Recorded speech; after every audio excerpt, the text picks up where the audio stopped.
Hello, hope you're doing well. I don't know what to talk about, so I'm just going to label the video Max Verstappen Outstanding.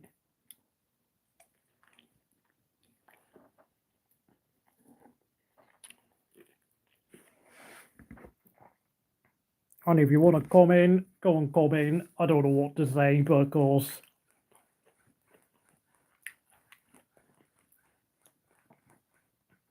it feels like everyone's just thinking about next season now.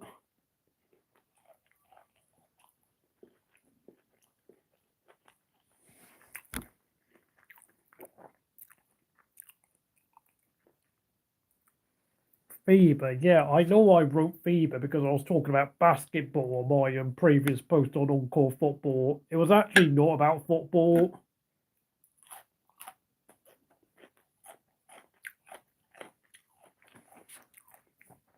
You know the sport with the orange ball? Yeah, I was talking about that.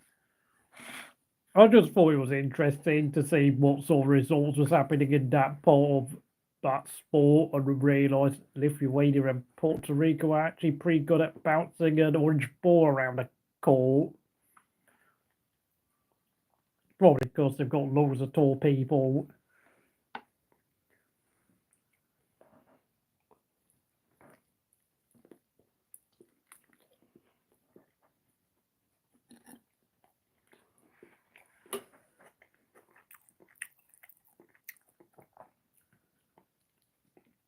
And yeah, I think this season has got to be Max Verstappen's best world championship yet, to be honest, because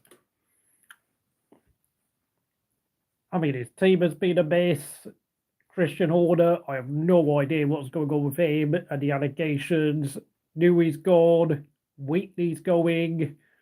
I think Courtney is leaving the race strategy team. Don't know what's going to happen to Anna Schmidt. And yet he's just driven as well as ever. So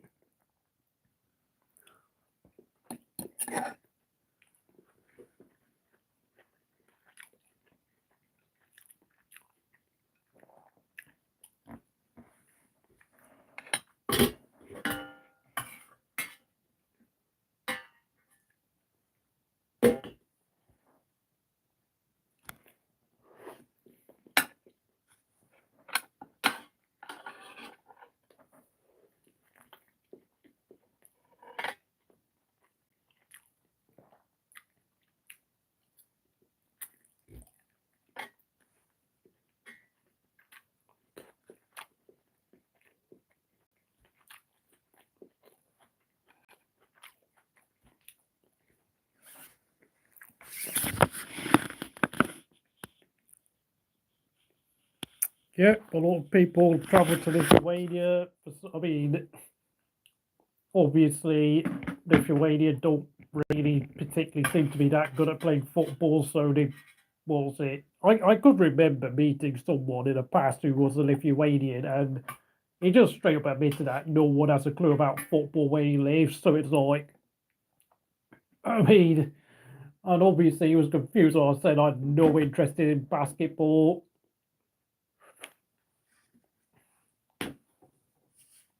I know in Finland they prefer ice hockey over anything else, so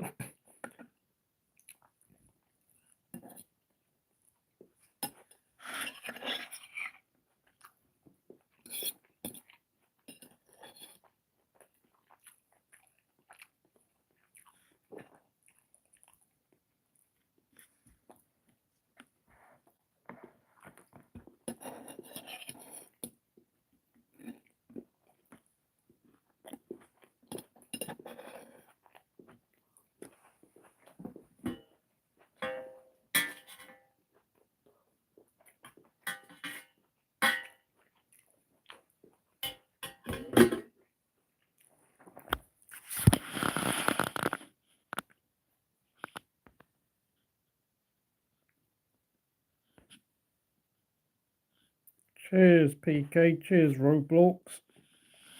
I don't know. I suppose you just have the genetics for it. So yeah.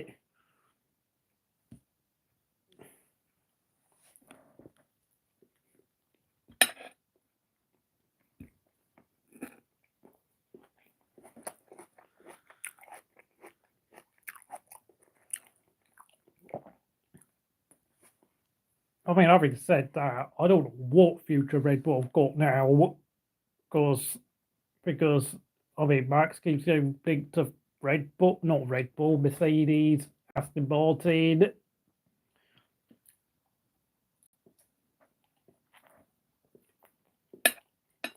I mean, Max could literally join any team at any time now. He's just that hot, that invaluable as a driver.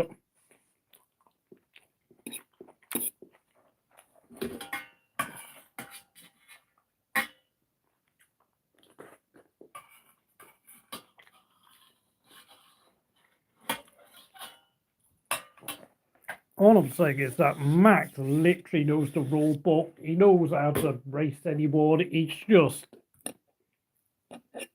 And everyone else is just so far behind at this point.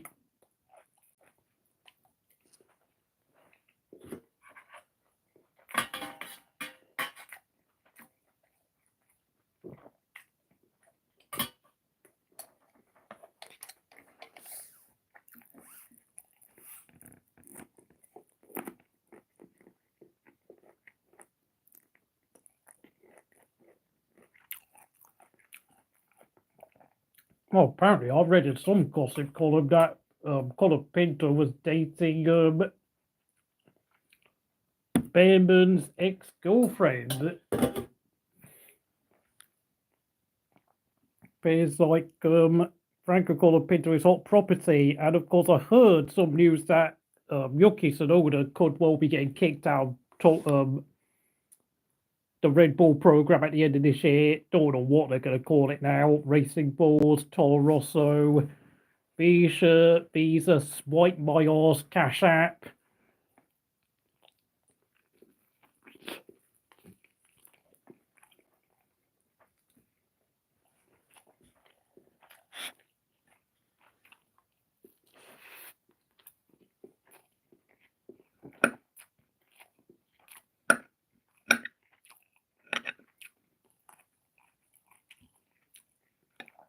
I think because they had done a recorder around for about 18 months, they had to like drop their junior status for a year.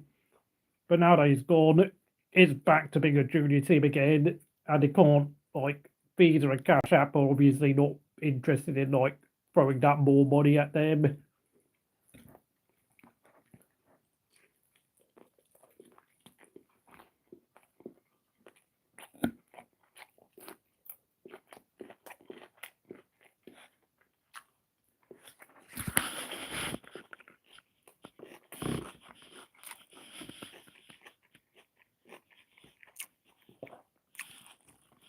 Surprisingly, it's actually well cooked. I mean, I've cooked it for at least 25 minutes on a slow burner as well, so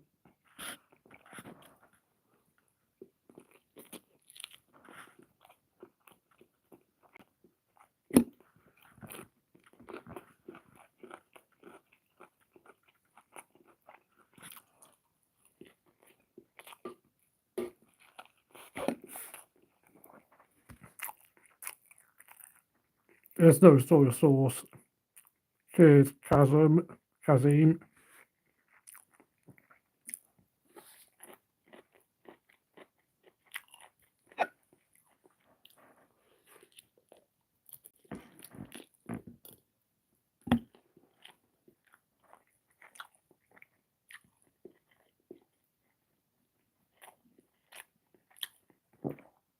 I've got to say, Tottenham struck again, losing to Ipswich at home. That was, oh my God, I don't know what is going on in that club.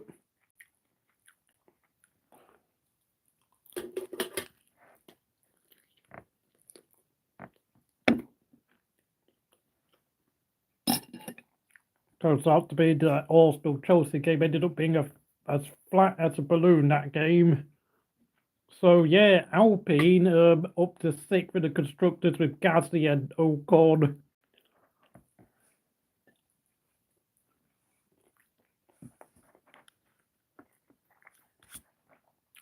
Unbelievable turnaround.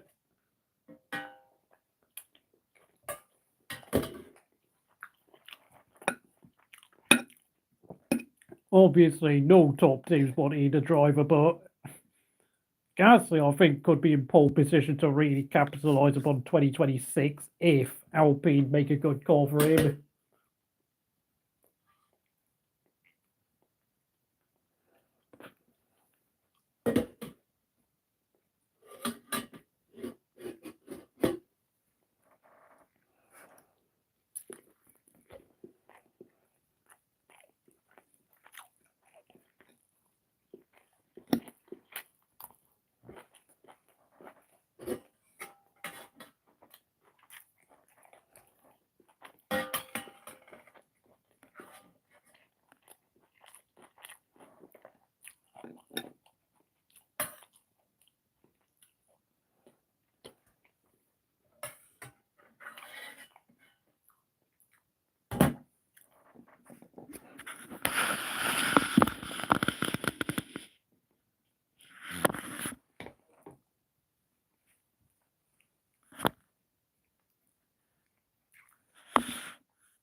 Me?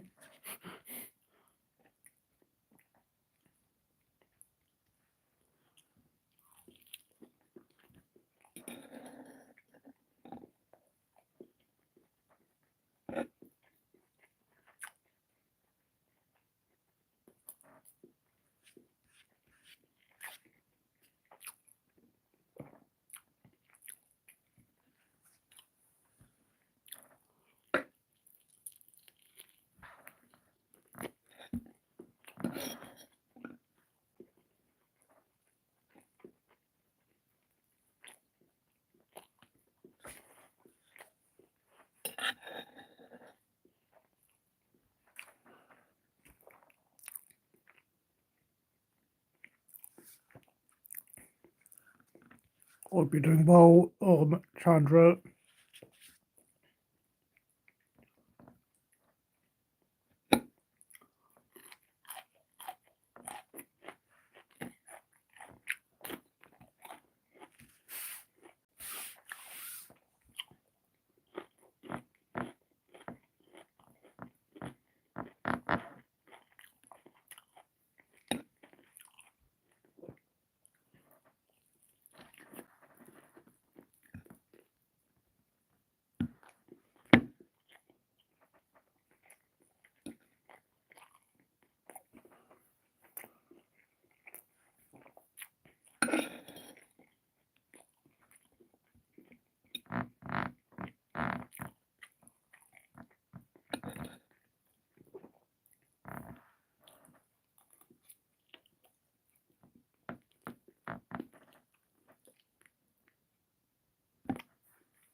I think the problem is that the lighting makes it.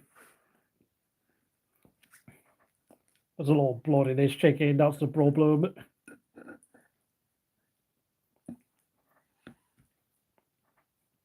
Yeah, there's a lot of blood. That's the problem. Sorry about that. I'm from the UK. Chelsea won, Arsenal won. I did cook it for 25 minutes, but damn, it's really, yeah, too much blood.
I don't even. Arsenal are playing like they might as well call themselves Stoke City Gunners. Chelsea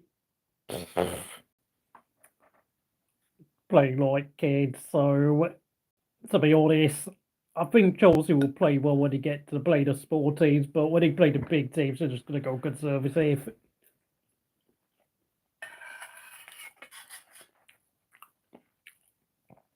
Liverpool going to win the title anyway, so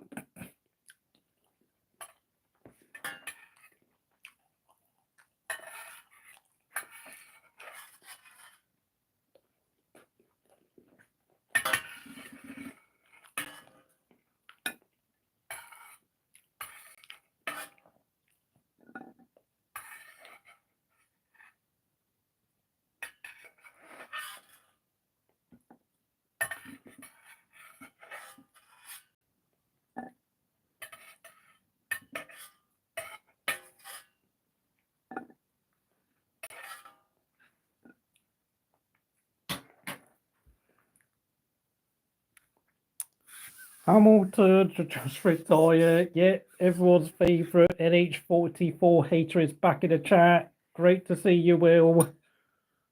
Hope you've had a great weekend. Of course, we're going to have to wait another 2 weeks or so for Formula One. Of course, there's always a chance that Mercedes are deliberately slowing Hamilton down like they did, Ferrari did with Vettel in 2020, but yeah, I mean, he's been in the sport for 18 years now, which is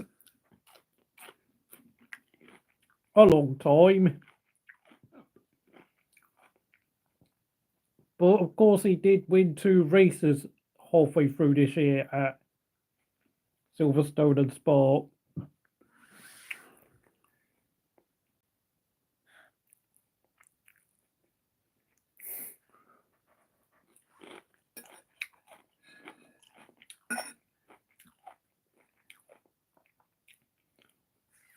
I mean, all I can say is it gets a lot harder when you get older when it comes to your favourite drivers because they all deteriorate at some point.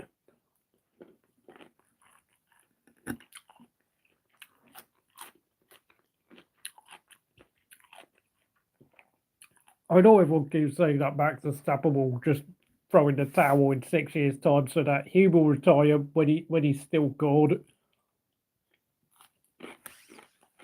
I don't get the feeling Max is going to be in F1 beyond 2030 anyway. It's just going to be like,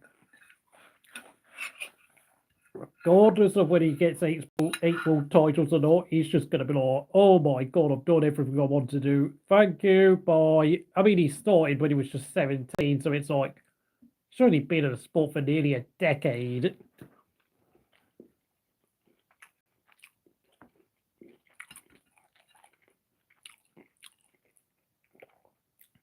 It's just now a case of how many records can he break and whether he actually wants to break them anymore, because Ferrari don't look like they're going to get their act together soon. Mercedes have been so bad for 3 years. McLaren, don't know whether Aston Martin are really serious or not.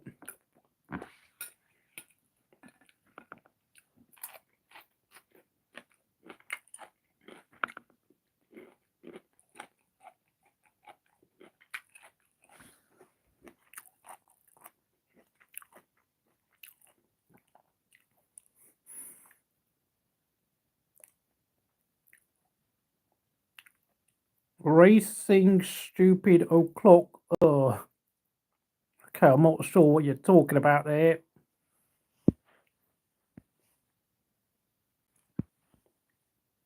Team O'Clock. I know there was a joke that Eddie Jordan signed Team O'Clock back in 2004 because he thought he was an Irish driver named Tim O'Glock.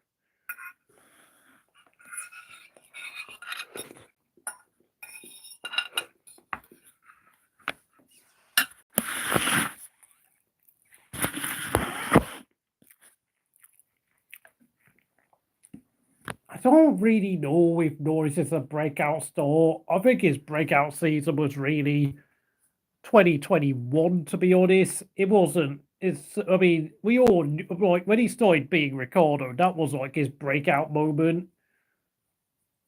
The problem with Norris is that he's not really built upon, he's not really improved as rapidly as it looked like he could. Like, I mean, if you can beat a driver like Ricciardo over 2 years, then I think we're all expecting quite a bit from you, but the problem with Norris is that he kind of looks like another Giancarlo Fisichella or a Jarno Trulli if he carries on driving like this. And dare I say it, another Sergio Perez, because great in the midfield, but horribly lacking up front, at the front end of the grid. Hello there, Megan. I hope you're doing well this evening. Oh, right, you're talking about Las Vegas. I didn't. Oh, yeah, I should have got a hint, but yeah. Well, you didn't even say Vegas or America in your tweet, so obviously, how could I pick that one up? But I have to say, Jarno Trulli. I mean, Jarno Trulli got 4 pole positions, and he only ever drove for like Renault. Well, before 2005, obviously, before they started winning championships. Toyota, because, well, Toyota never made it. Prost, like, dude, how can you? Well, I mean, Jordan for a year or so. Minardi, like, Jarno Trulli, obviously, partly due to his lack of racecraft, just ended up killing off his own chances of getting a top seat. Ultimately, I'm just sitting there wondering. I mean, but if I'm going to be nicer to Norris, I'd say he's like Giancarlo Fisichella, but Giancarlo Fisichella was not very good when it came to qualifying. That's the thing. Oh, now that's an interesting one. Jarno Trulli was better in 2004 than Norris this year. That's a real shout there by Will, but that's the problem with Norris. He just looks like a midfield driver stuck in a top team's car. It's like, it's one thing to do well in the midfield, but it's really another thing to be like, but you have to take your level up to another, to the next, well, to the next level, to put it literally. If you go to a top team car, But of course, McLaren just don't seem to have psychologically prepped Lando for that level of intensity, and now they're in danger of losing the Constructors' title. I mean, forget about the Drivers' title, because let's face it, Max deserves to win the championship by far. Like, there's no debate anymore. Like, no one is even talking about the Drivers' Championship anymore, and rightly so. It's the Constructors' title we're all wondering about, and funnily enough, Red Bull are still mathematically in the Constructors' fight. Agreed with you on Piastri. I don't need to talk about what I think about Norris and Piastri anymore. I'm so bored of talking about them. But the McLaren team, I have to say, I think are going to be quite disappointed if they somehow lose the Constructors. Ferrari, they don't have anything close to the fastest car, but you know, one race their car's quick, another race is not quick, you know. One of the quickest cars in Cota and Mexico, but then of course we've also had plenty of races throughout the year, like Spain, I'm trying to think, Canada, they were nowhere.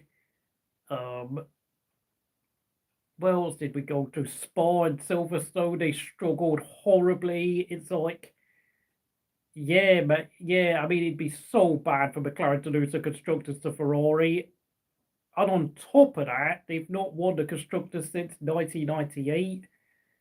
And of course, we have to remember Red Bull basically only have one driver at their team.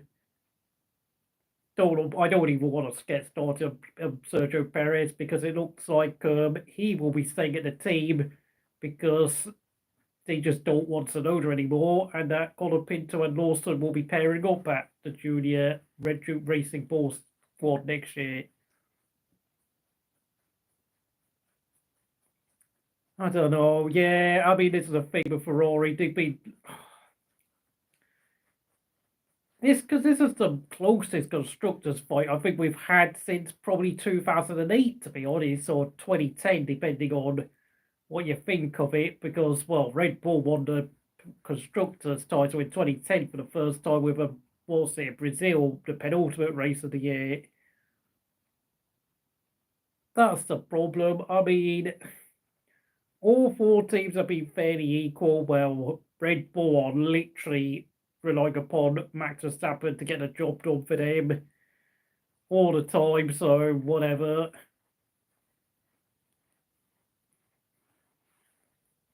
Mercedes have had a couple of good races here and there, but they're well out of it now. They're well out of the Constructors' battle, and deservedly so, because apart from Silverstone and Spa, where I don't even think they had the fastest car either, but they just won because Russell and Hamilton drove so well. And then, of course, they got really lucky at Austria with the Norris-Max collision, when, of course, Russell won only his second Grand Prix career win of the year, of his career, I beg your pardon. And Russell only has one less career win than Lando Norris. That's right, Lando Norris, despite having the fastest car and having had an opportunity to have at least 10 race wins, only has 3 wins to his name, one more than George Russell. So really bad, and I absolutely agree with you on that one, Will.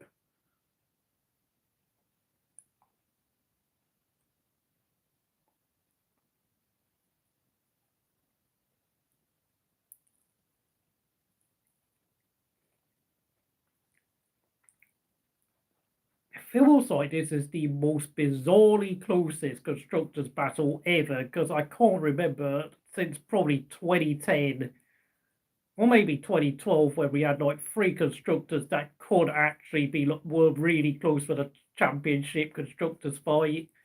Red Bull, Ferrari, with obviously Alonso and Massa in the team, McLaren with Bottas and Hamilton at the team. And of course, there was also Mercedes with Rosberg and Schumacher. And of course, how can I forget? There was also in 2012. There was also Lotus with Raikkonen and Grosjean in contention for the constructors, but Red Bull just about always peaked at the right moment, just like Vettel peaking at the right moment to get all those titles. So, and frankly, Red Bull had the fastest car anyway. So, I mean, but the thing is, this year we are looking at a very realistic prospect where the team with the fastest car might well end up just down in third place instead, because I have no confidence or belief in what Norris or Piastri could honestly do in the final 3 race weekends.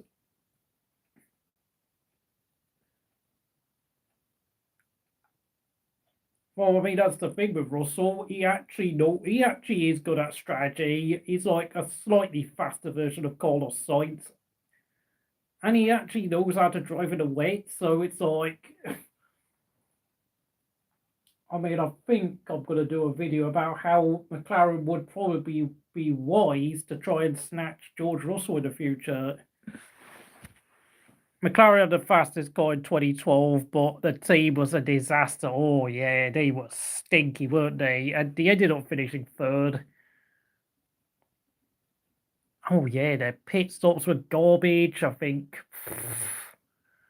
They had a lot. Oh, yeah, Hamilton also had mechanical issues.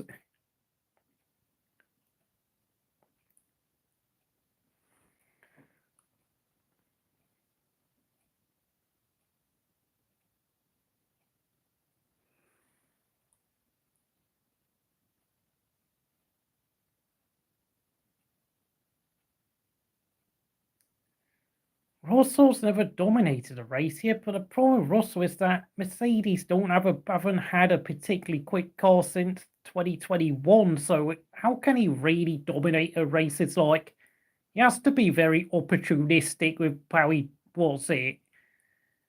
he try and gets results. To be honest, because that is the current Mercedes under the new regulations since 2022 just. I mean, apart from maybe, I don't know, I think Silverstone this year was probably the first time Mercedes looked like a front-running team for a weekend.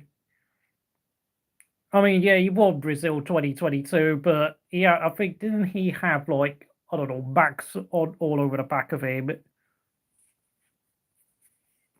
I think that's so harsh to say about George Russell. Surely, like, what are you talking about? Say, like, he's kept within touching distance of Hamilton quite regularly. I know 2023 was a struggle, but then, of course, Mercedes did still finish second ahead of Ferrari. And, of course, you've got to give Russell credit for helping the team get P2. Yeah, I forgot. Yeah, Hamilton finished second, not Verstappen. What on earth am I talking about? I mean, I keep remembering the fact that Max and Lewis hit each other at the start. And I keep thinking that Hamilton went down the order, but then it turned out it was actually Max, so I got that one wrong.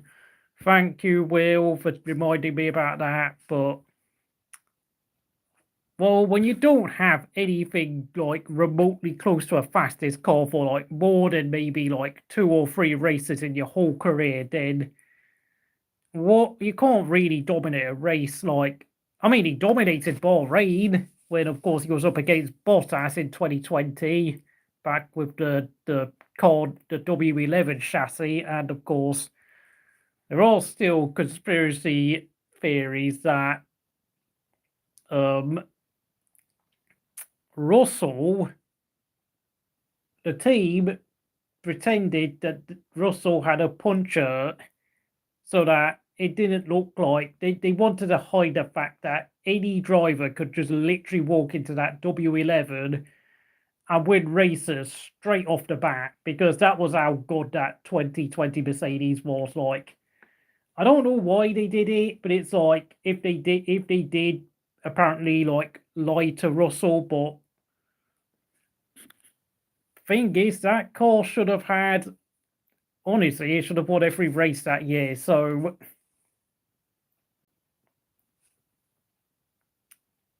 apart from, I don't know, Bahrain 2020, Brazil 2022, when of course Red Bull and Max were. Oh yeah, Max was refused to give Perez 5th or 6th place towards the end of the race. And then, of course, Silverstone in 2024. I think Russell has only probably had the fastest car about 3 races in his entire career. So, yeah, well, obviously they were lying to Russell. And, of course, they couldn't, like... I think Mercedes knew that there would be headlines about how they clearly just had the fastest car. Like, it wasn't even a secret because they out-qualified Verstappen on average by, like, 0.8 of a second almost every race. So it's like, of course, almost literally any driver could be winning races in that car. No, like, grand secret. Like, Bottas, if he had, like, I don't know, Nicholas Latifi as a teammate, probably would have won the championship.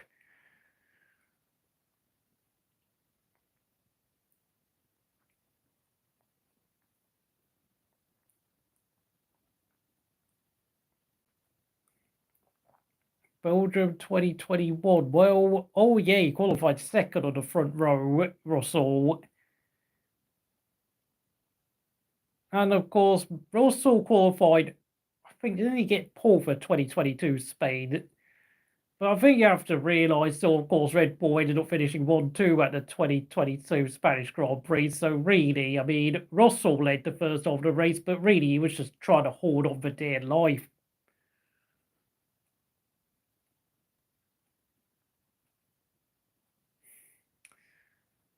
Yeah, I mean, this is a problem with Max Verstappen. His levels above literally everyone, including a 39-year-old Lewis Hamilton and a 43-year-old Fernando Alonso. It's just, his ceiling is just so much higher than everyone else's now, and it's just like, yeah, I don't even know how fast that Red Bull really is.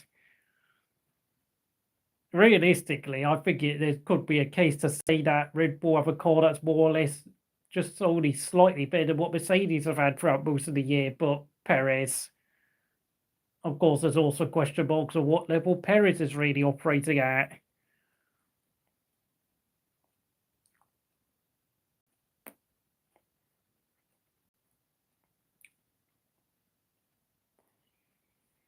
I think we have to realise, though, in 2023 that obviously Red Bull had a fast car, but Max made absolutely certain that they would end up winning at least, what was it, 21 races, with him winning 19 of those 21 races, and the fact he beat Leclerc, Norris quite a few times when maybe Norris or Leclerc should have won, but because Max was driving against them, they had no chance. I mean, Singapore was the old. I mean, last year, obviously, Singapore was the only weekend when, of course, Red Bull didn't have the fastest car. And I think it was very much the right thing. I don't think any driver could have won the race in a Red Bull that weekend because, obviously, the car kept bottoming out on the bumpy surface.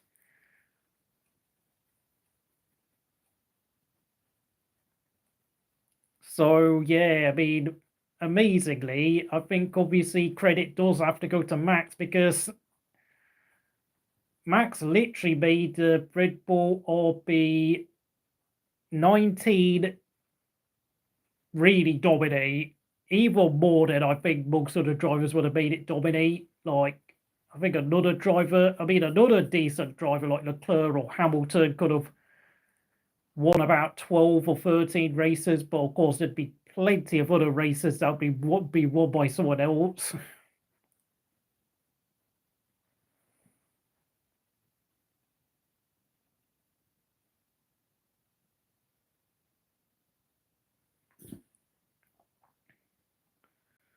I mean, it's not like, was it 2019 or 2020, where I just got so fed up with watching Hamilton win because having seen Hamilton come up so many close fights with Vettel and Alonso, and of course Raikkonen and Button and Rosberg, it's like, I mean, don't get me wrong, obviously there's the argument that can be had that Hamilton is the best driver of his generation, but at most, it's only like by like a tiny bit. It's like he's slightly better. Like he can find like a tenth of a second on a qualifying lap and getting on pole by like half a tenth. But it's like in the races, it's like, yeah, he can win by like 5 or 10 seconds if you had equal cars, but it's not going to happen every weekend. He doesn't have like that superiority that Michael Schumacher or Max Verstappen had over their respective peers. And yeah, Hamilton never won more than 5 races at any point in his career. So yeah, I think Schumacher made it 6 in a row between like the back end of 2000 with Japan and Malaysia. And then of course he won the opening. No, he won the last 4 races of 2000. I keep forgetting because I think he also won the first ever American Grand Prix held at Indianapolis. I think he won at Monza and the Italian Grand Prix at the end of 2000 as well. And then he won the first 2 races of 2001. And it was only, Coulthard overtaking Schumacher at Brazil that ended Schumacher's winning streak. And yes, Rosberg won 7 in a row against Hamilton. So it's like, yeah, I mean, it's like, I'm sorry, but Verstappen at his peak is definitely a level above Hamilton. I think the question is, can Verstappen like match the same sort of peak that we saw with Schumacher and sustain it for a long period of time? And mind you, obviously, 2003 saw Schumacher only win the title by about a couple of points ahead of Kimi Raikkonen, where had Kimi not suffered that engine failure at the Nürburgring, then that title could have been Kimi's. And likewise, had Montoya not suffered an engine failure at the Austrian Grand Prix and hydraulics failure in the last race at Japan, then it could have been Montoya's championship too. So, and yet with Max Verstappen, for the past 3 years, he's just not really been truly threatened at all. And third all time, oh, Hamilton, that's a bit much, mate. That's a bit too much. Like, don't get me wrong, Hamilton's produced a lot of good qualifying performances in his career and all that. And yes, when he dominates, yes, he knows how to dominate. But the problem is there's always then like a bogey track that gets into Hamilton's way, like Monaco.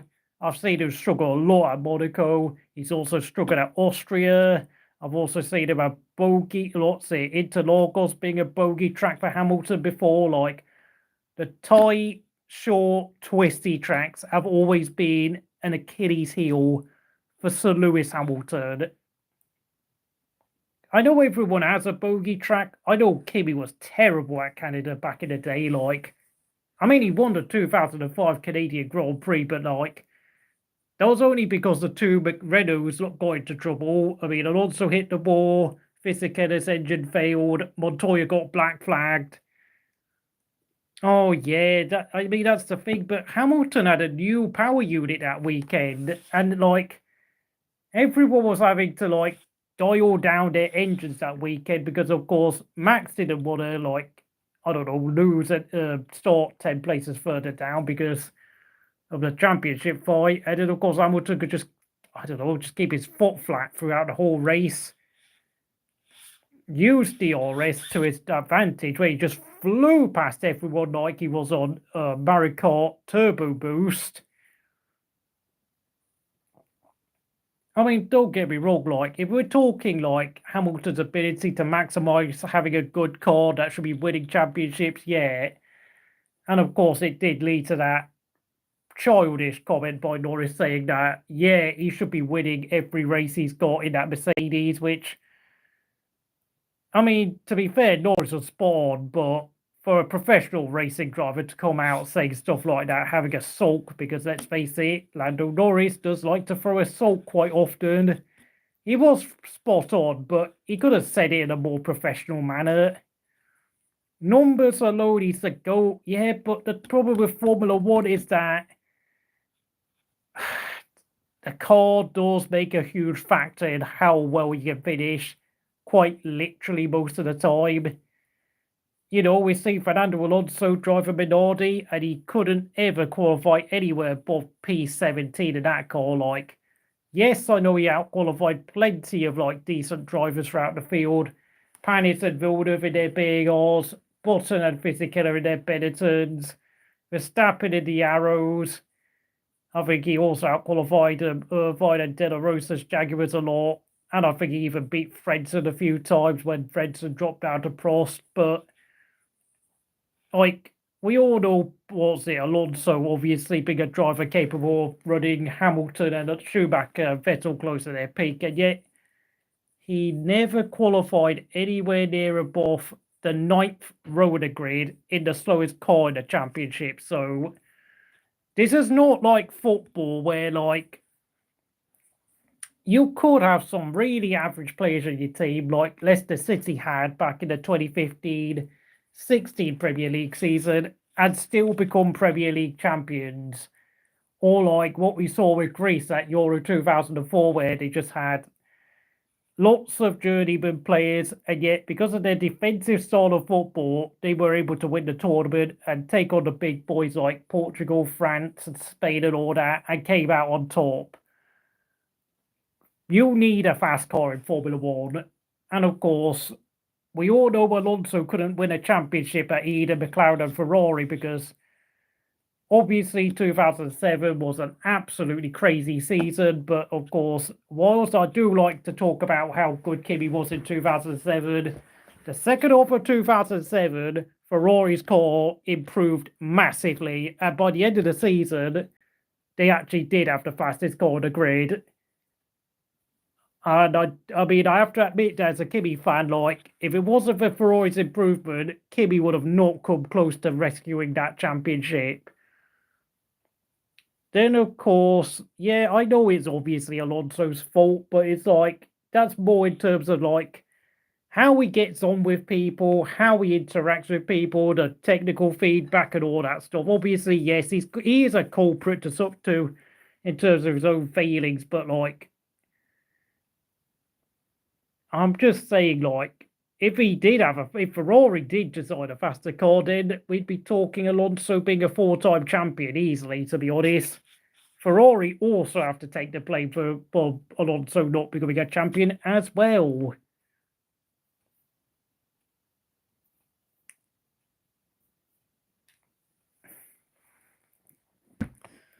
But ultimately, I mean, what was it? I think I know Ferrari finished second in the 2010 and 2012 constructor standings, but as I've said, McLaren, reliability and strategic issues constantly, despite having Button and Hamilton as a driver lineup, which in my opinion was way better than Alonso and Massa as a driver partnership at Ferrari. Massa was just, my God, that accident at Hungary completely changed him. We never saw the same Felipe Massa again after 2009. Really sad, but at least he survived. I think that's all. I think Massa will be thankful for surviving the crash. And I think if the thing he's most bitter about is the fact that obviously what happened in the 2008 Brazilian Grand Prix, no, not Brazil, Singapore, with the fuel rig being stuck in his Ferrari because, of course, Nelson Piquet was told to crash out on lap 14 so that Alonso could leapfrog the order and come out in P2 after having already made a pit stop on lap 12, which was so... We all know Renault fixed the race. I mean, in terms of driving technique, yeah, Alonso's a better driver than Vettel, but in terms of everything else, preparation, team management, feedback, technical feedback, setup, organising the team, getting on with engineers, mechanics and team principals, Vettel is definitely above Alonso in that respect. But sadly for Vettel, obviously his lack of car control did cost him titles at Ferrari later on in his career, so... I suppose karma balanced itself out between Alonso and Vettel eventually. Oh, yeah. Oh, my God. That's such a weird one. Like, I keep thinking of how Ferrari somehow snatched P2 in 2012, despite Massa only scoring like, what was it, 20 points in the first 12 races of 2012. Like, he was getting lapped in some races, like Valencia, Hockenheim. I think Alonso won the race, and Massa was basically a lap down out of the points. Like, what? Oh my God. I could remember people were talking about getting Jenson Button, Mark Webber, or even Adrian Sutil to join the team. I think Adrian Sutil had his name being thrown around as a replacement for Massa. That's how bad things go. And the 2012 Ferrari was an absolute stinker of a car to drive in a lot of races. Not so when it was raining, though, which was really strange to see, like Malaysia, Hockenheim. I know it was it. Alonso got pole in wet qualifying for Silverstone when it was absolutely drenched the track. And Alonso was like a second quicker than everyone else. And I think Massa was actually able to do quite well in the wet as well, because obviously he started scoring points more often when it started raining. But yeah, dry weather performance. Ferrari had a car that was basically as bad as what Sauber had.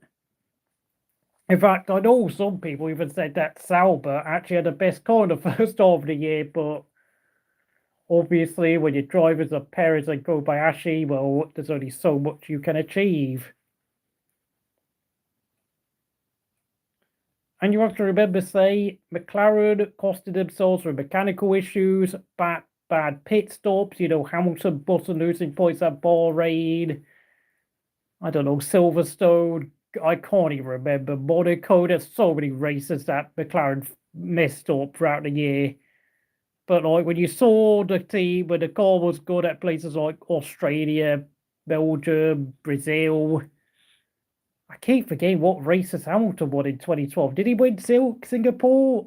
I keep forgetting. I mean, he was on pole position for Abu Dhabi before his car broke down, and yes. I know what I'm doing. Ended up winning the race because of Hamilton's gearbox troubles, which I think was often cited as the moment that Hamilton then went and had a meeting with Niki Lauda and Toto Wolff and decided to join Mercedes because at Singapore, Abu Dhabi, he just had enough of McLaren for good. Yep, Canada, Hungary, Italy, and Kota. Yeah, thank you for reminding me. I can't. Oh, when McLaren got everything correct, yeah, I think they had the fastest car in 2012, but mechanical issues completely ruined their year, to be honest.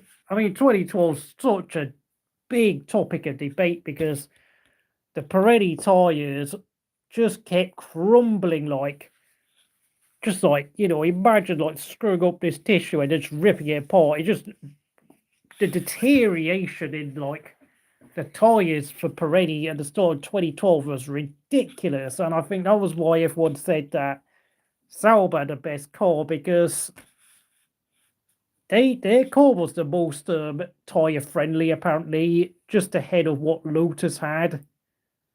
I mean, Lotus had a tyre friendly car, but because the fact it was so gentle on its tyres, it meant that Kimi nor Grosjean could warm the tyres up properly for qualifying, so they always qualified miles down a grid because their tyres just couldn't come up to temperature in a qualifying lap. Yeah, I think I did mention Button won at Australia, Belgium, and Brazil. The only reason why that statistic sticks out in my head is because obviously Australia was the first race. Belgium was obviously a race mid-season where, of course, Alonso got hit by the Baguette Man, and of course, Baguette Man got a one race ban for Monza because of it. And of course, Brazil was the final race of the year, hence why I can actually remember Jenson Button's season a lot better than Hamilton's. I mean, all of Hamilton's win just came scattered all over the year, so I mean, what can you do, really? And 74% have voted no in my like, subscribe poll, so, what was I talking about? I think I've gone on such a long tangent. Are we talking about Hamilton? Yeah. Let me just read the comments because there's just so many things I've said.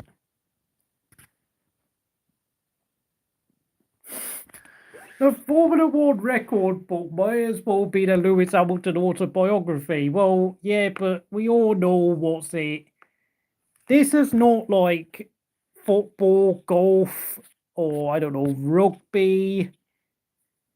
Just any sport where, like, I mean, the only sport I think that you could say that's basically the same as motorsport in terms of like the vehicle being the deciding factor or the equipment being the deciding factor is probably horse racing, where like some horses can be bred so that some just get born with the genetics to run faster than other horses, and there's always a case that some horses, depending on the level of the race, might be better at long distance races, just like just like you see in the Olympics, where like some people are just good at long distance marathons, and then others are brilliant at the 100 and 200 meters. And of course, if you've got fast twitch muscles, you're going to be an excellent sprinter. And then if you've got slow twitch muscles, then you're probably going to do well at events that are basically like 800 meters and above. Basically, and of course, there are some studies to show that there are some weird runners that only really do well at 800 and 1500 meters, and they're not good at anything else because they've basically got like a mix of fast and slow twitch muscles. It's really complicated. I'm not a scientist. And the thing is, you could argue athletics is not really a real sport either, because of course they've got a lot of performance enhancing substances involved.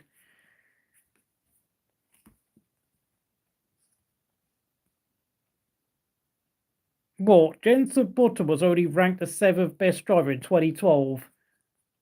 I actually think that's a fair result because I personally would put, like, I don't know, Alonso first, Hamilton second, Vettel third, and I think Kimi came fourth. And I don't know, you could make a case for maybe Schumacher being fifth because, of course, he had so many mechanical issues in 2012. He was so unlucky in his final year, and of course, I think what happened in 2012 was nowhere near as catastrophic as to what would happen to Schumacher at the end of 2013, and it's now been approaching 11 years since that skiing accident, and I have to say, with what I heard that everyone at his daughter's wedding was told to hand in their mobile phone so that no one would slip in any pictures of Michael Schumacher yet. I think I mean, we're never going to see Michael Schumacher in public again, and I think he's going to, like, pass away in private. Like, there will be no photos of his funeral, no photos of him on his resting bed, and frankly, I think that's the best thing. Like, I think the Schumacher family are doing 100% the right thing, giving him his privacy, because none of us know if he can actually even talk properly, none of us know whether he can walk, like, just leave the man alone, for goodness sake. Let him rest in peace. Well, not rest in peace, but live the remaining years of his life in peace. That's what I meant to say. Button fifth? Nah. I think you also got to realise, I think Button's Webber also had a similar season to Jenson Button, where, Webber would win at places like Monaco and Silverstone, which turned out to be his final 2 Grand Prix wins. And then I don't know, did Webber get any other podiums outside of that? I don't think so, but he did have a similar year to Button in that. He was just so inconsistent for so many races. By that point, Webber was way past his best as well, which just made it worse. I don't know, Hulkenberg, maybe the 9th best driver that year. I mean, after the top 8, you could literally flip a coin. I mean, Massa for me was an absolute disaster in 2012. Like, I mean, he only stayed because Button and Webber rejected Ferrari, and it was only when Kimi became available again that they finally gave Massa the boot for 2014. But of course, I mean, Massa just simply couldn't get his head around the Perez and the way that Ferrari designed the cars with no refueling allowed. bigger, longer, wider cars. Oh yeah, I keep forgetting. I know Webber got a few podiums towards the end of 2012, but I don't know. I mean, as a Mark Webber fan, I kind of prefer to forget about his career after like 2011 because the gap between Vettel and Webber just widened dramatically. It was like quite close in 2010. Obviously, Vettel being faster, but from 2011 onwards, it was just like, wow, oh my God, Webber, you're half a second slower again every race now. Like, oh damn, you're getting shown up horribly. Like, I will say this: I think Webber's last 3 years from 2011 onwards was actually worse than Kimi Raikkonen's like final 3 years at Ferrari from like 2016, 17, and 18. Like, I know Webber managed to win 3 races in the last 3 years, but like the general gap, the average gap between Kimi and Vettel was actually smaller than the gap between Webber and Sebastian Vettel at Red Bull. I forgot to take my nose plug out this morning. I don't know whether you live in Australia or like whatever, but yeah, I actually have quite a deep voice, surprisingly enough. I know some might think it's a bit nasally as well. Oh yeah, Webber collided with Grosjean at Japan. Of course, that was the race when he labelled Grosjean a black one nutter. Thank you for the comment anyway, Jade. I hope you are interested in my content here at Crystal Racing, regardless of a trumpet keeps alive. Yeah. Some people do label me the human organ, just like the Stig has his nipple shaped like the Nürburgring Nordschleife circuit.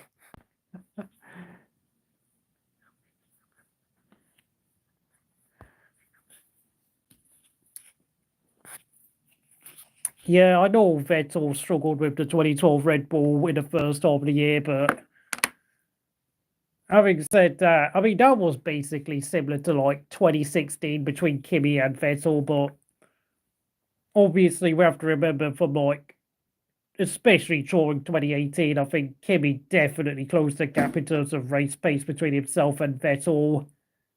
And Vettel's racecraft completely went to pot in 2018. Well, not 2018, the year before actually, when yep, you take care of yourself, Jade. Yeah, I mean, when Vettel went and slammed the side of Hamilton at Baku in 2017, I think that's the moment when the cracks began to appear for Vettel. Like, that was the moment Vettel started making all sorts of mistakes during races.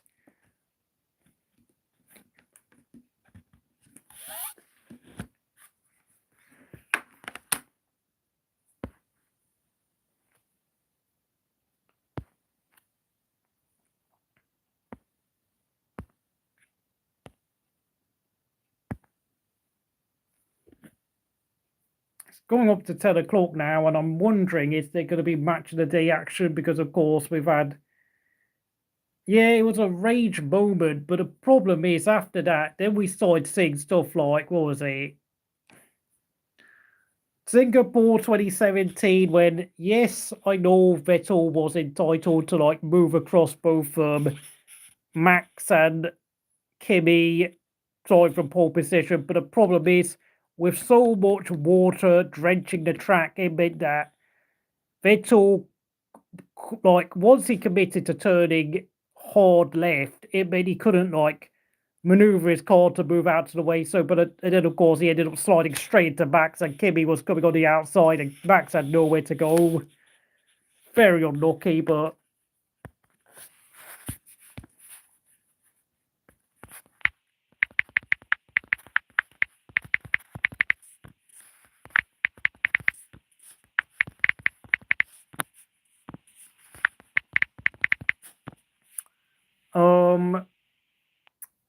Thing is, though, we've seen plenty of races where someone would start on pole on either the right-hand side or the left-hand side. They can move across, and they do it easily because they keep their car well clear of the car in front, behind them.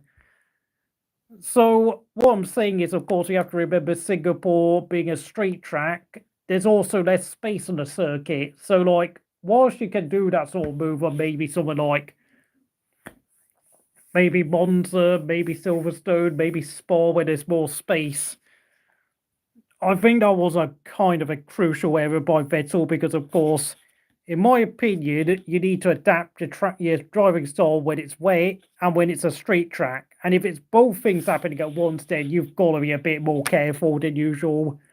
I mean, Carlos Sainz clattered into Sergio Perez on the last lap of Baku this year. And again, I use the same example because obviously it's dusty, it's tight, there's little grip, there's not much space. And like, whilst Sainz could have done something like that at Monza, Catalonia, I don't know, Kota, where there's just way more space everywhere around you.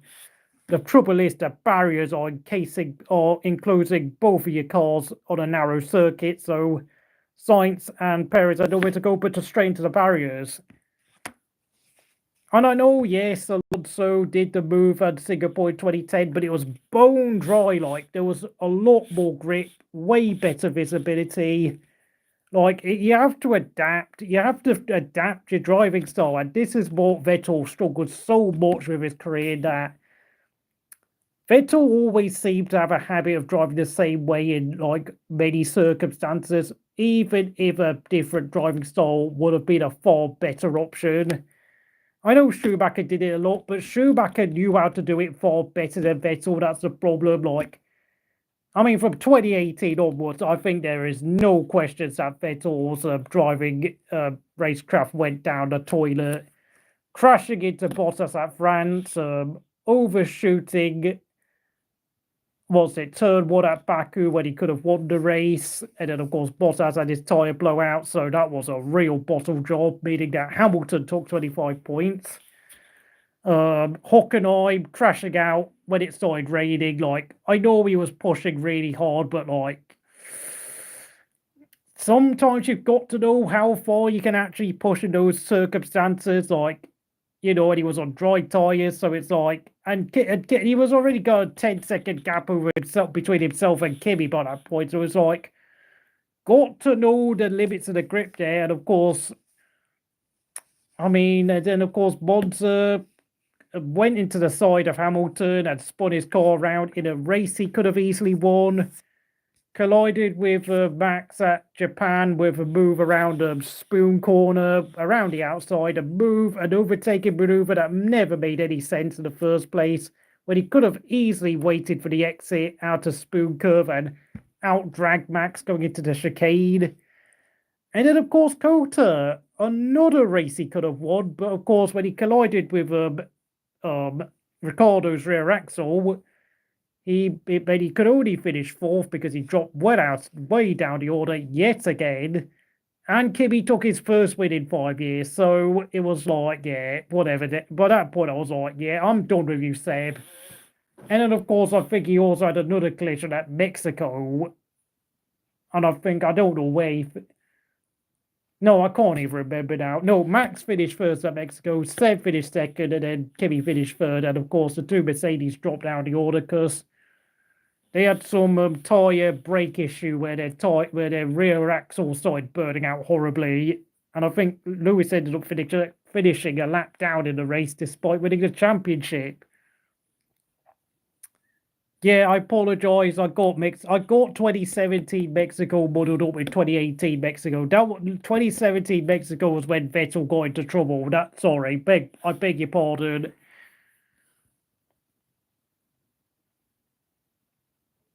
Yeah, I think, what was it? The 2010 Lotus/Caterham was a nice green, very nice navy green color. The HRT had a nice racing stripe. Oh no, it was a jet black red color. That was what the HRT was.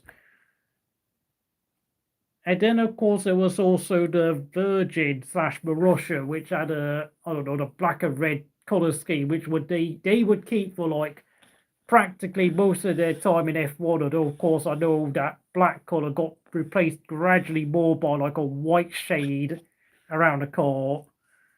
Ricciardo could have avoided the collision, yeah, but the problem was by that point it became very. But the problem is you got to realise the common denominator between a lot of Vettel's crash was just Vettel putting his car in the wrong place at the wrong time with the wrong approach, overly desperate, making a lot of hasty errors, getting frustrated. I know obviously the Ferrari management with like Macchioni passing away, and Aki Rueda screwing up strategies, and of course the dreadful car development, since I know this, being a Kimi Raikkonen fan, wrecked his championship, and of course he also held Kimi back somewhat throughout the year and the previous year as well, because obviously 2017 saw Vettel then suffer an engine failure in qualifying for Malaysia, and then of course he had to start at the back and made his way up to 4th place when he could have won had the engine not gone out. And then, of course, Kimi's engine blew out before the start of the race, despite Kimi still got a front row. Yeah, well done, Ferrari. Great job there. And then, of course, the early laps of Japan saw Vettel's engine fail. And I think when Vettel's engine failed in Suzuka, I knew the championship was over. Like, I mean, Ferrari not only made strategic errors, but they also had their fair share of reliability errors once again. Like, so frustrating. Like, and when you take into account that Kimi could have won 2017 Monaco due to getting pole, and the fact that he did have a faster car than what Vettel had at 2017 Hungary due to Vettel having a steering issue, but of course Kimi dutifully stayed out of the way and finished second just so that they could maximise Vettel's chances of winning a championship. In the end, I blame Ferrari for losing those 2 championships because obviously Vettel was ultimately made a scapegoat when they decided to replace Kimi with Leclerc. And I think I knew it had nothing to do with like Kimi getting old and turning 39 years old. It was all to do with the fact that Ferrari just simply didn't consider Vettel to be a good enough driver to win a championship, which I thought was a bit of their way of just throwing Vettel under the bus, like, and of course they got rid of Arriva Benny for 2019, also throwing him under the bus and not taking responsibility as a team. Yeah, I mean, the thing with Ferrari is that it was only fast on like short, twisty tracks like Monaco, Hungary, or tracks with a lot of downforce requirements like Bahrain, Brazil. Keep forgetting now, like. But having said that, I think Mercedes had the fastest car for at least 70% of the season. I think there were also a couple of tracks where Red Bull had a fastest track. I think Mexico being a key one. But that was it. I think Mexico was the only track where Red Bull had the fastest car due to the sea level being so high up in the air. So that was like, I don't know, trying to count, like there was 20 races in 2017, so that meant that Red Bull had the fastest car for about 5% of the year. Since obviously Max just drove off into the distance at Mexico, like trying to think. I think Hamilton finished second, and then of course Kimi finished third, since of course Vettel got caught in some accident. No, it wasn't Hamilton. No, it was Bottas who finished second because, of course, I think Vettel and Hamilton got into some collision and that just ruined their races. Was it Ricciardo they collided with?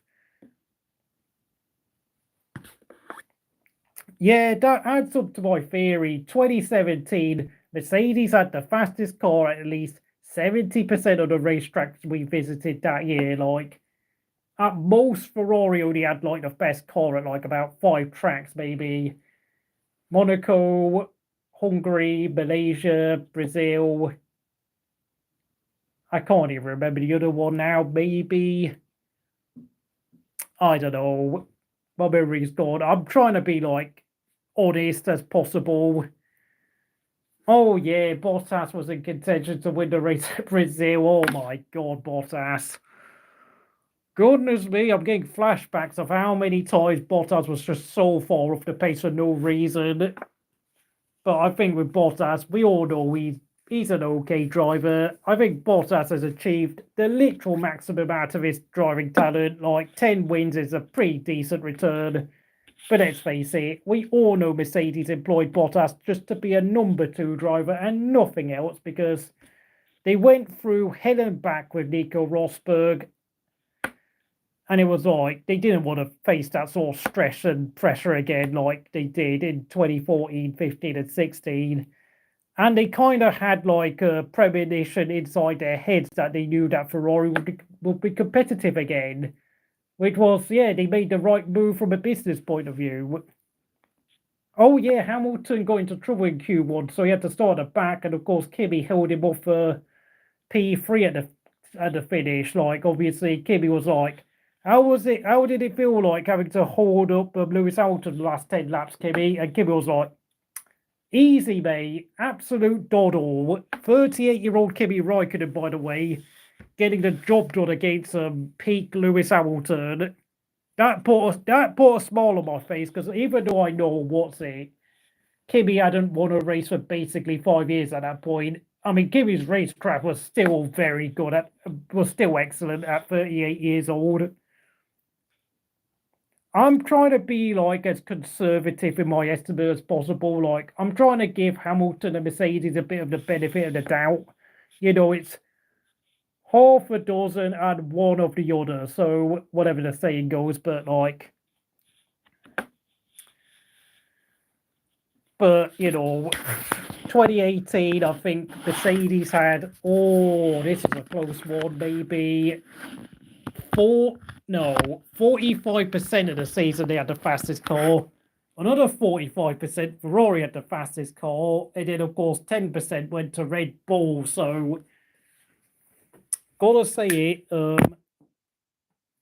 2018 was a much closer fight, but I think obviously Vettel's driving errors and Ferrari's organisational issues definitely caught them up by this point. And of course, you know, a lot of Ferrari executives were getting on Vettel's back for struggling throughout his mistakes throughout 2017 and prior before.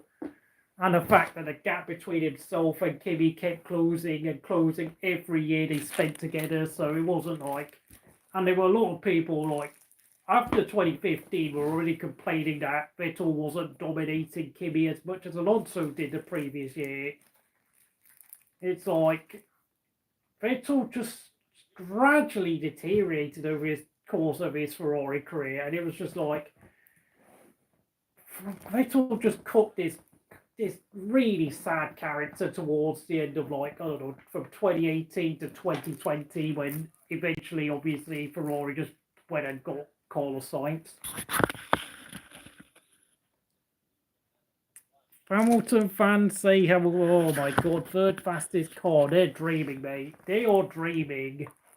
They're already saying that because, they are really insecure when it comes down to it. Like, Hamilton never dominated his opponents like Schumacher and Verstappen have done in their careers. Like,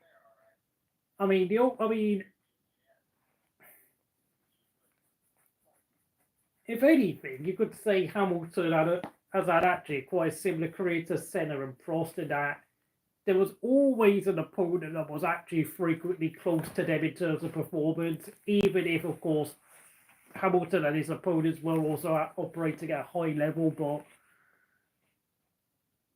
obviously, in Hamilton's case, he's also been a beneficiary of actually having a really, really dominant Mercedes that is not only fast, but great at strategy, great at organisation, fast car, and reliable mechanical components, like making sure the car doesn't fail. Like, that was like at least 4 things that kept going right for Hamilton. Like, Mercedes were even better at organisation and strategy than what Ferrari were when Michael Schumacher drove for them. I think Schumacher had to like pull his finger out quite a few times when he was at Ferrari, particularly like 2003, when, of course, the Bridgestone tyres were kept burning up at the hotter tracks. Since, of course, I know in 2003 there was a massive heat wave in Europe that year. Like, I could remember, like, I was actually sweating a lot during the summer of 2003. Like, and it was just like every race, like France, Hungary, I think the Nürburgring were all like really hot races with like a high ambient and track temperature.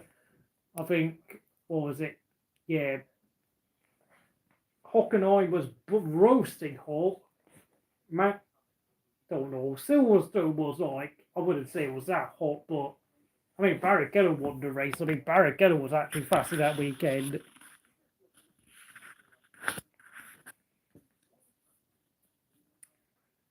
Yeah, but the thing is, what I'm trying to say is that Vettel saw the gap between himself and Kimi get smaller over their 4 years together. So that's the problem. Like, obviously, Vettel was miles on top of Kimi in 2015, but then 16, I mean, Kimi out-qualified Vettel 11 to 10.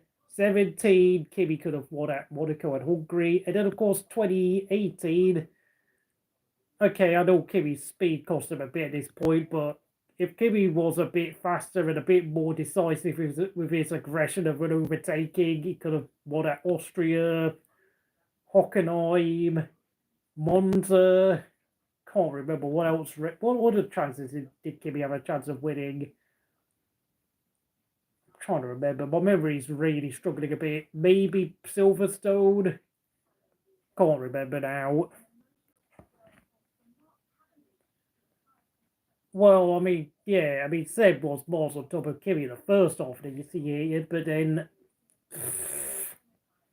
and then of course Vettel then had that crash at Singapore, and it just seemed as if like Vettel the gap, and then Vettel just gradually started falling apart again. But the thing is, like, you have to realise, I do remember stories coming out of the Ferrari camp in that they were very disappointed by the fact that the gap between Kimi and Seb was actually smaller than what it ever had been between Kimi and Alonso in 2014. So, big red flag for Seb, like, getting, like, that was like the best way of comparing, like, Alonso and Vettel in terms of pure driving speed and talent. Pretty much comparing their performances to Kimi. But of course, we have to remember from like in 17 and 18, the Ferrari car was a lot quicker and it was a lot easier to drive than what it had been compared to the last 3 years for Kimi. So I think obviously there's also an argument that Vettel was being very harshly judged in that respect. Yeah, but I mean, this is a thing though. I mean, by like 2018, I think Vettel already outscored Kimi by about 56 points. So it's like compare that to Alonso, who had almost trebled Kimi's points back in 2014. Like, the conversation is not about whether Kimi was a good driver at this point. I obviously know Kimi was a number two by this point, but like, it's about comparing Vettel to Alonso on their relative performances to Kimi. That's the issue. And it just didn't look very good for Seb. That was the problem.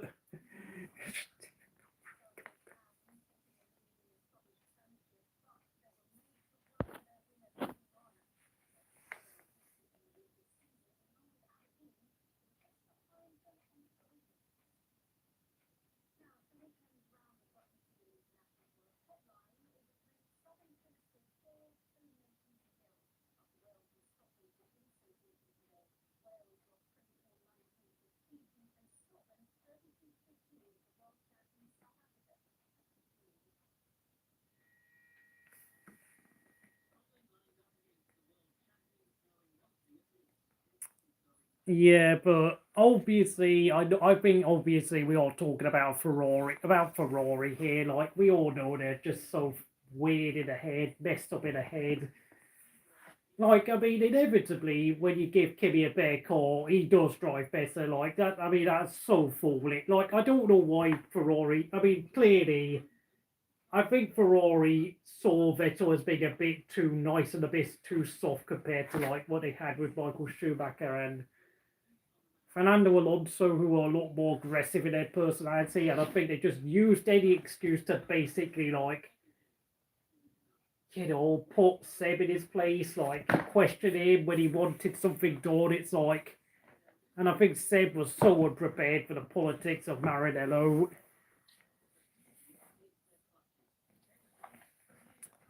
Yeah, but dude, we are talking about Ferrari here. Like, they were just out here trying to, like, I think the thing with Ferrari is that they also had their eye on Charles Leclerc at this point. So it's like, when they got rid of Kimi, it wasn't about, like, Kimi being literally replaced by Leclerc. It was about getting Leclerc to replace Sebastian Vettel as their number one team leader of Ferrari. That was it. That was like they couldn't Kimi was just there to serve like a convenient purpose, like what Bottas served at Ferrari at Mercedes. I beg your pardon, as their number two driver. Like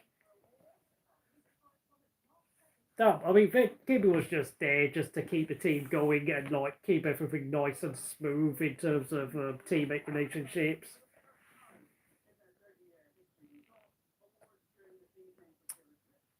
Yeah, well, Sociedad beats Barcelona. Oh my word.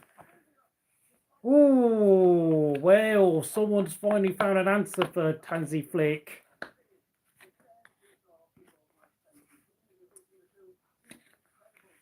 Well, I think the problem with Vettel was that he was driving too aggressively and that his racecraft was a bit all over the place at times. That's the problem. Like, Mexico 2016, like he started banging wheels with Ricciardo and Verstappen, and just, I mean, I can't remember. Did he get a penalty? Like, I can't remember. Like, I know obviously he was in front of Kimi because Kimi just finished down in like sixth place, but obviously I think Verstappen and Vettel ended up getting all sorts of time penalties, and Ricciardo got third place in what was a weird race. Yeah, well, I think we all have talked about this for basically half an hour now. Inaki Rueda, what an absolute spanner he was.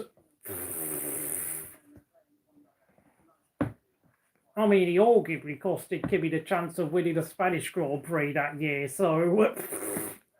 And Max Verstappen became the sport's youngest winner at 18 years old in his first ever race for the boys at Milton Keynes. So I know myself about how stupid Rueda could be when Kimi was the one trying to fight for a race win.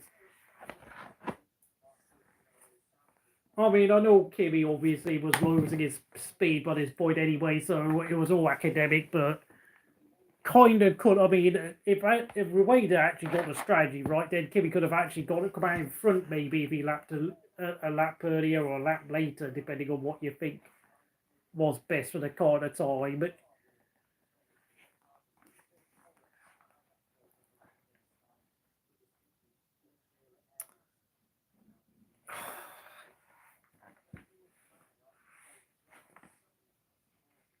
2019 Canada, that was all on the FIA that day. That had nothing to do with Vettel or Ferrari. That was just a purely politically driven decision. The funny thing is that he went off on the grass and then he came back on the track and then instinctively parked his car in front of Hamilton to slow him down so he couldn't overtake. Oh my god, I was so angry after that race. I was like, I thought if Vettel could go and win the championship that year, and I know this sounds crazy, I thought if he won 2019 World Champion, he would have gone off, retired from Formula One, and I know you're going to laugh at this, but I thought Ferrari would have then, re-signed a 40-year-old Kimi Raikkonen in his seat. Oh my word. Oh yeah, I know Vettel and Ricciardo were leading the race, but I'm just saying that maybe a different pit stop strategy could have actually got Kimi in front of Max, which of course would have then saw Kimi win the race, since overtaking was absolutely nigh on impossible at Catalonia that year. So, yeah, I mean, dude, I was just so fed up by that point. I could remember in 2019, like, I was actually begging for the sport to start implementing equal chassis for everyone by that point, because I just was like, I cannot foresee a world where Mercedes actually get beat again. Like, that was how ridiculously dominant Mercedes were by that point. I was just like, I've given up hope. I don't feel hope anymore. Like, Kimi's just going to be stuck in the back of the grid for the rest of his career since he's gone to Sauber. And I thought, I only give a toss about where. But the thing is, obviously, an equal cause, Kimi would have still, oh my God, I mean, Kimi would have just probably been finishing like 5th or 6th all the time, and then whatever. I just wanted Kimi slightly further towards the front again. That was it. And just to be able to like have an occasional stab at winning a couple of races here and there before he retired, that was it. Like, I knew Kimi was no longer World Championship material. I was just desperate.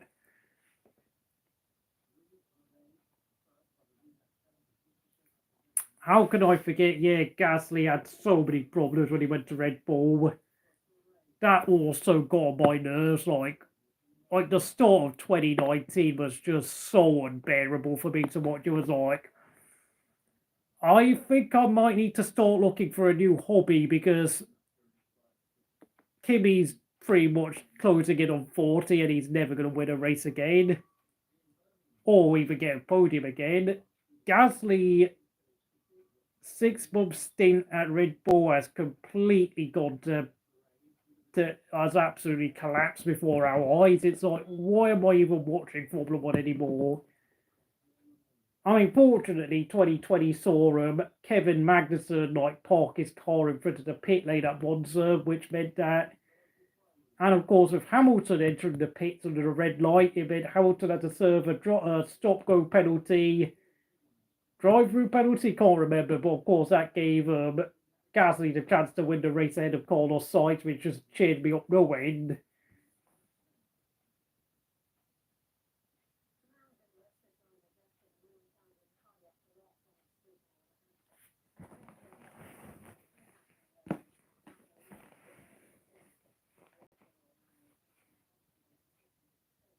I mean, obviously, by 2019, I had already really truly accepted that Lewis Hamilton was probably just about pound for pound the best driver in the sport, especially with Alonso gone. No, he was clearly, well, just ahead of Verstappen at this point, since Alonso was having a break for 2 years.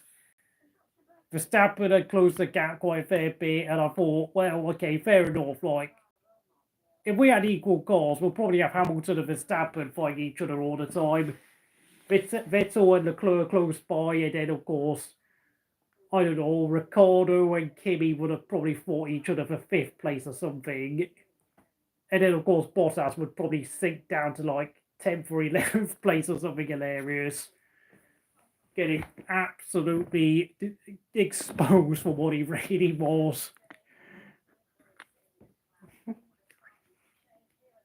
Oh my God, 29. Oh yeah, Ricciardo was like the star of the race when he decided to overtake Kimi, cutting the blue lines. I know Ricciardo got given a time penalty for overtaking Kimi across the blue lines, but it was like, well, at least Ricciardo's trying to keep us entertained on the last lap of the race, because I think I actually fell asleep when I watched France. Like, I could remember watching the French Grand Prix.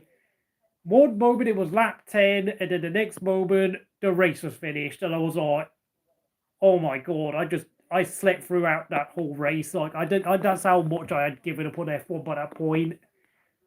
It was so boring. Like, honestly, I mean, if it wasn't for what happened at Austria with obviously Mercedes having their annual bogey race there, with I think Bottas' car breaking down.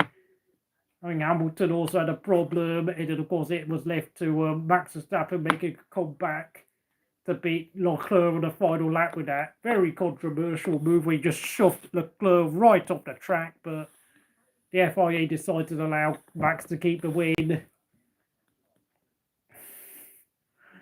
My God, I can't believe it. Everyone was like saying stuff like, thank goodness for Daniel Ricciardo existing, because even though he dropped out of the points because of his illegal move on Kimi, he was like, he's giving us a bit of action on the last lap. That was how desperate things got. People were sucking up to Ricciardo for what he did on that final lap.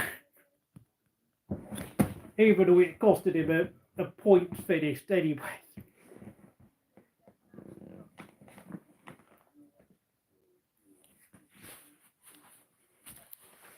Oh my God, yeah, Kvyat on the podium at Hockenheim. What a crazy day that was. Absolutely mental. P20 to P2 for Vettel, that was.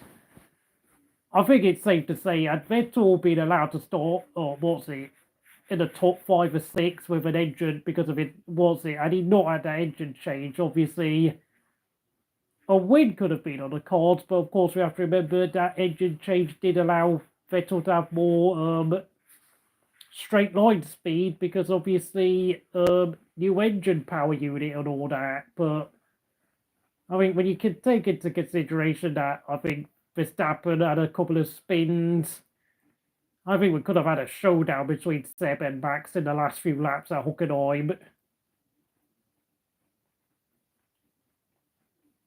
And Lance Stroll finished 4th, which was absolutely weird to watch.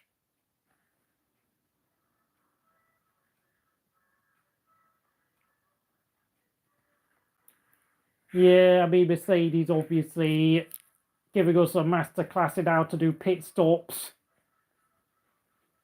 I mean, they painted their noses white in their centenary anniversary, and it looks like they got a bit too carried away with celebrating their heritage because all the mechanics and engineers looked a bit distracted with all the promotional stuff, and Total came out post-race saying, we're never going to do anything like that again because we were clearly not focused this weekend. And we threw away an easy one.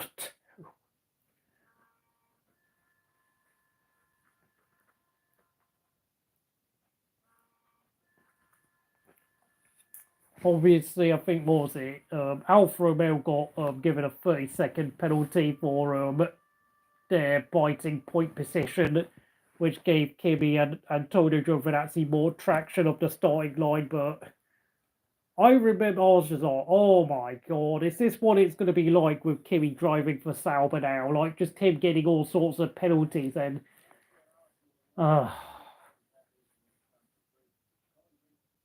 I mean, everyone was enjoying the aftermath of Germany, and I still had to pull up with Kimi being screwed over, so whatever, like...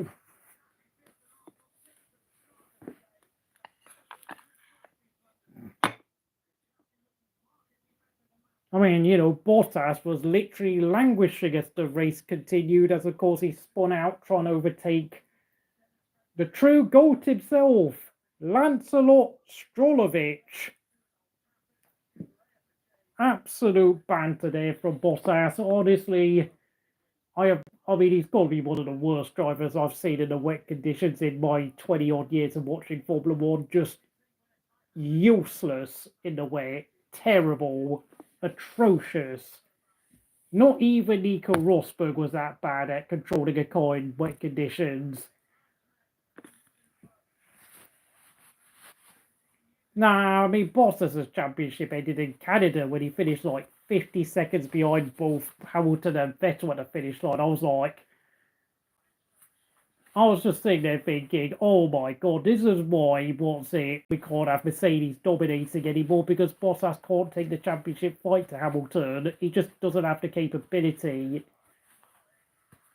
Just doesn't have it. Like, and it just annoyed me knowing that Ferrari now had got Vettel and Leclerc as a driver partnership, and yet Ferrari were more carried away with focusing on the engine and trimming out the downforce of the car, despite the fact that we now had the 2-meter wide cars instead of what we had 3 years ago with the smaller dimensions.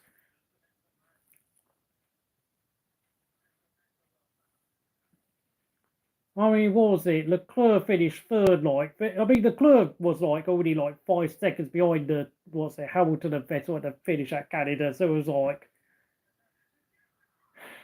Jesus, wait, we could have had Leclerc and Vettel going at Hamilton along with Verstappen in 2019 had it not been Ferrari making another meal of another championship. Well, more specifically, making another botched job with their car design, of course.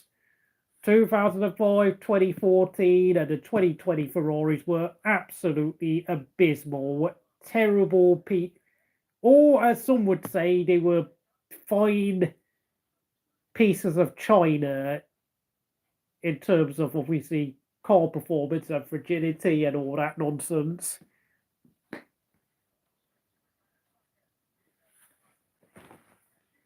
Yeah, well, Jensen Button and Braun won the World Championship in 2009.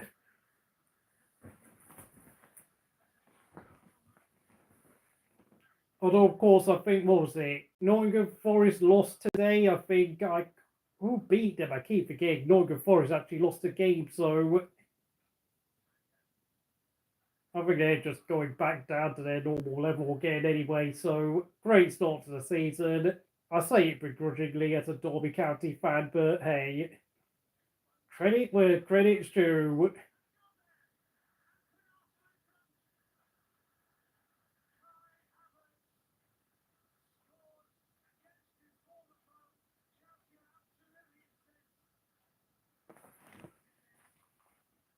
Oh yeah, Newcastle smashed them. Yeah, back to business, back to normality for the tricky trees.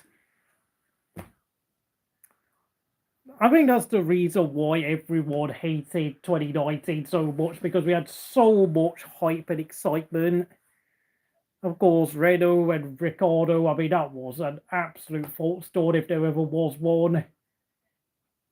I mean, Ricciardo sucked in the first 5 races of 2019. I mean, Hulkenberg was outpacing him.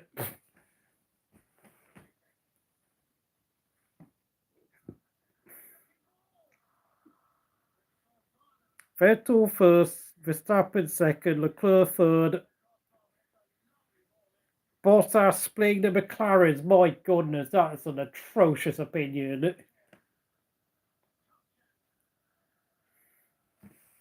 Oh yeah, I remember Bottas finished fifth in the last 4 races of 2018. I was just like,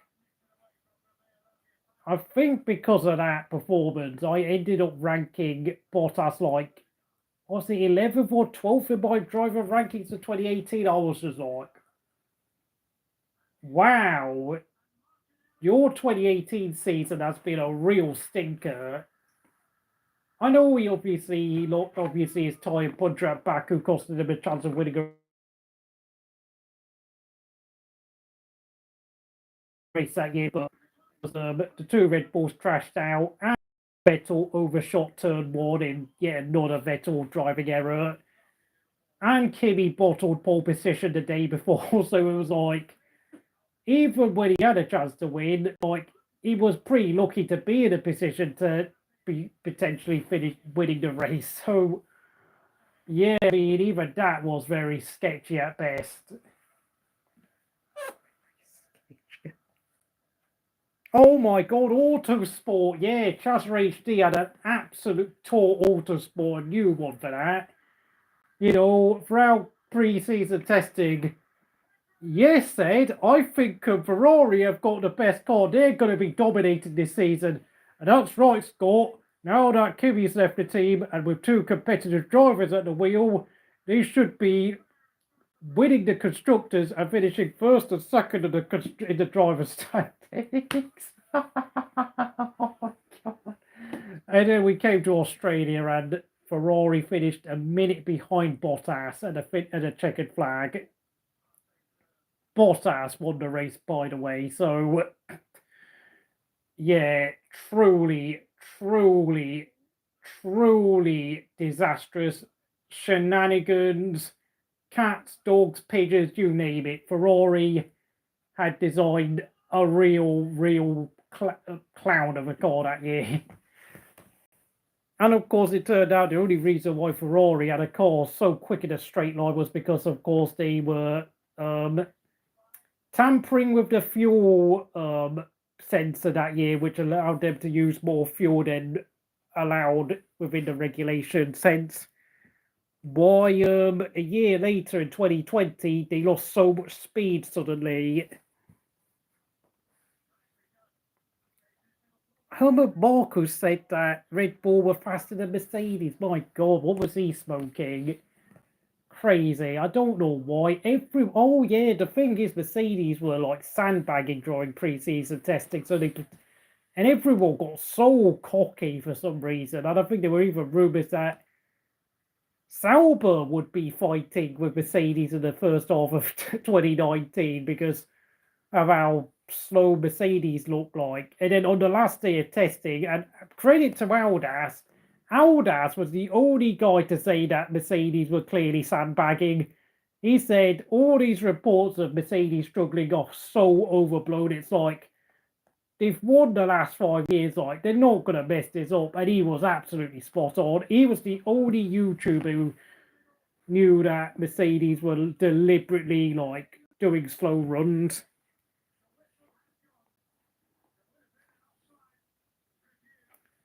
Yeah, I think obviously Vettel had that mechanical failure at, what was it, the Russian Grand Prix, where of course he was given a race lead by Leclerc to start, and then Ferrari were annoyed at the fact that Vettel didn't give the lead back to Leclerc because, of course, the slipstream down to turn one, since, of course, not turn one, turn two, since, of course, turn one's flat out at Sochi. And then, of course, what was it? Ferrari left Vettel out for 4 or 5 laps longer than she should have pitted, and that meant that Vettel would have been dropping behind the Mercedes when he came out, and then his car broke anyway. And then, of course, Vettel said, "Bring back the V12s." I wonder what happened to that Sebastian Vettel, eh? Hello there, tabby. Do I watch football? Yes, I do watch football, but I'm talking about Formula One.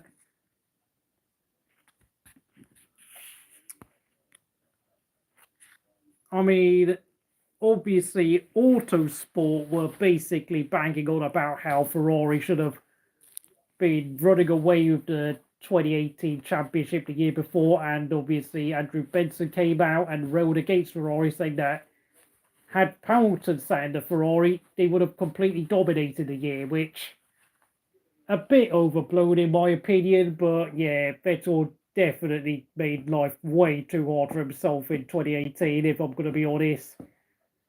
I mean, I think I've seen like the F1 metrics word press where he said that had Vettel not committed those errors, he could have taken Hamilton to the final race of the year neck and neck, but well, of course, it could, well, I mean, anything. So yeah, I mean, Vettel did probably cost himself about 50 odd points worth of points that year. Which team? I mean, I support Derby County in football, but when it comes to Formula One, I mean, I'm now stuck supporting Pierre Gasly, who drives for the French Alpine team, who use Renault engines. I am getting some interesting people onto my stream again, which is always fun.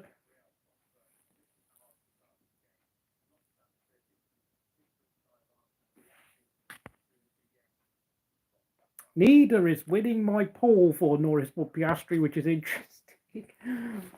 I am pretty sure I know what will selected for that poll.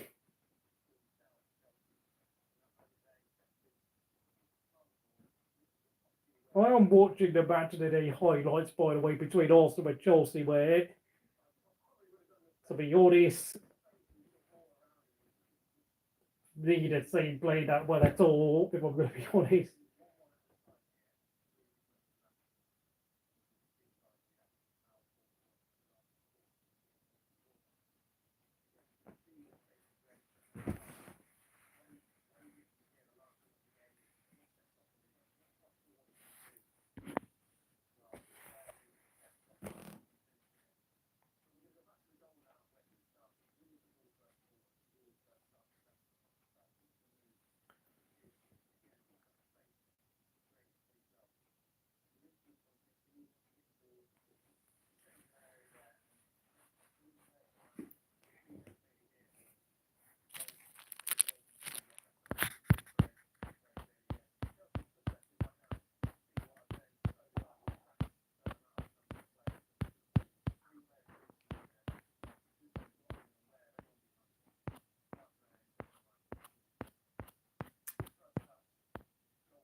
Hulkenberg has been better driver than Norris this year. I absolutely agree now. It's really been an absolute stinker for Lando this year. It really has not been that good. I mean, the only reason why Lando, honestly, is got to where he is with McLaren is because he's so quick over like 1 or 2 laps, but that's it.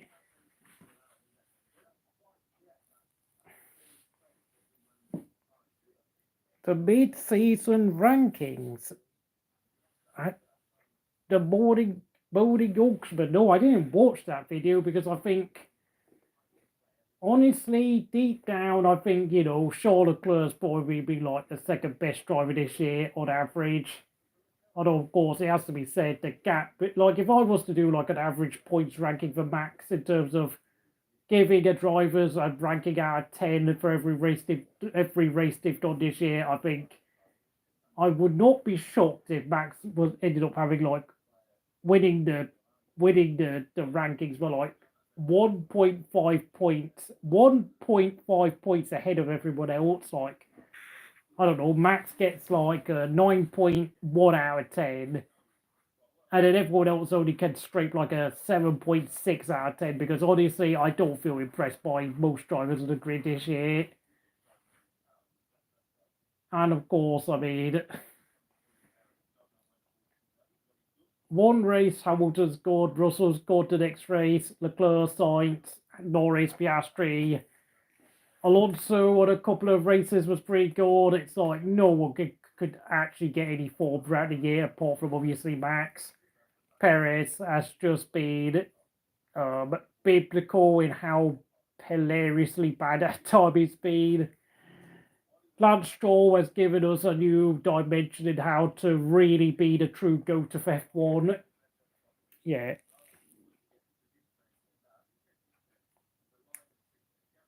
Russell and Hamilton, I don't know what to say. I think that's a bit harsh on Russell, to be honest. I actually think Russell's been quite underrated this year. Like, okay, I know he's not the perfect driver, but like, it's better than what I think some people need to give Russell a bit of credit, despite the fact he might have not. He's only going to end the year with 1 win, but he was on. He should have. Well, he was first on the road at Spa, but of course his car was underweight due to the fuel problem. And at least Russell could take heart from the fact that he had controlled the race pretty well, despite the fact that his underweight car gave him a slight advantage at the finish.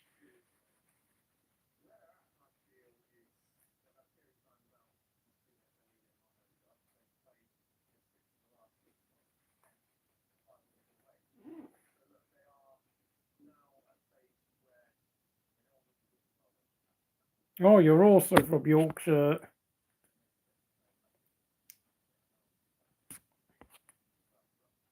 Isn't Kobe Bryant the guy who ended up getting, deleted in a helicopter crash?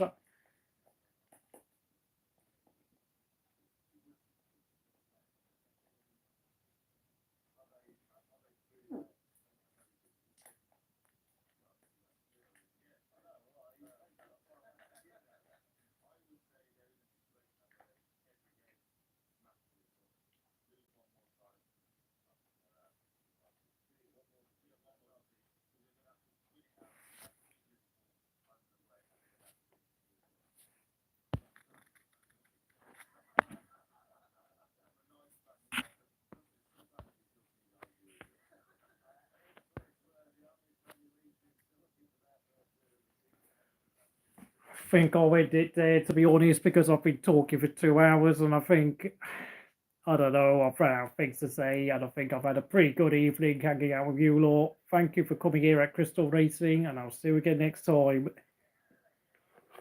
Don't be silly. Don't be silly. Okay, let's calm down.